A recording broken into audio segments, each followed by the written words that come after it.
Graduate kasi ako sa law school 2002 eh. Mm-mm.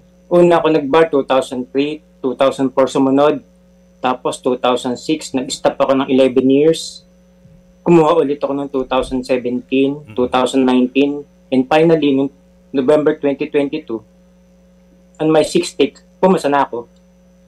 Bakit po kayo nag-stop, sir, ng inyong pag-take ng bar exam? Kasi after 3 takes, kailangan mo mag-refresher class eh. Wala After akong 3 takes. tuition pang-refresher eh. Kulang kami sa financial eh. Hindi siya Kulang sa sumuko. Up to pondo. 6 takes eh. Oo. Oo. Up to 6 takes lang talaga yun? Yun po bang maximum? Yun ang maximum? Di na pwedeng dagdagan yun? Hindi naman. Basta after 3 years, after 3 takes, hindi ka pumasa, refresher. After every bar exam na hindi ka pumasa, refresher basta after 3 takes. Tapos yung ika-third take mo, ilang taon ang inabot bago ho kayo nag-exam ulit? 11 years. 11 years. Bakit po tumagal na ganun, sir? Wala akong pan-tuition para sa refresher. Ayan. Ano hong ginawa ninyo habang kayo po ay hindi nakakapag-take ng bar exam? Nagtrabaho muna para dagdag panggasto sa pamilya. Ano po naging trabaho nila? Kung ano-ano, sa mga opisina, sa MMDA, pumasok ako. Tapos nung 2017, after 2017, hindi ako nakapasa. Tinulungan ako ng kaklase ko makapasok sa court. Sa RTC Branch 82 kay Judge Maria Maruja Pino, Baisa, Mendoza. Pero was there a time po, attorney, na parang gusto niyo na hong sumuko sa pag-take ng bar exam at iba na lang ang inyong i-pursue na karir? Nung bago ako kumuha ng fourth take, hindi ako makapag-pressure, iniisip ko, sayang, baka hindi para sa akin to ah. Pero lalo nung after ng fifth take ko, hindi ako pumasa, sabi ko, baka hindi ko destiny ang maging abogado.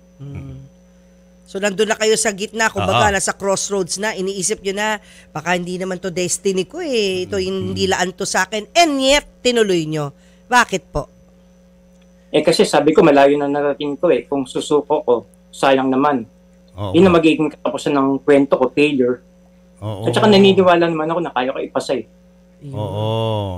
Ngayon, yung pag-aaral po, gaano katagal po inabot nun? Pag-aaral ng abogasya?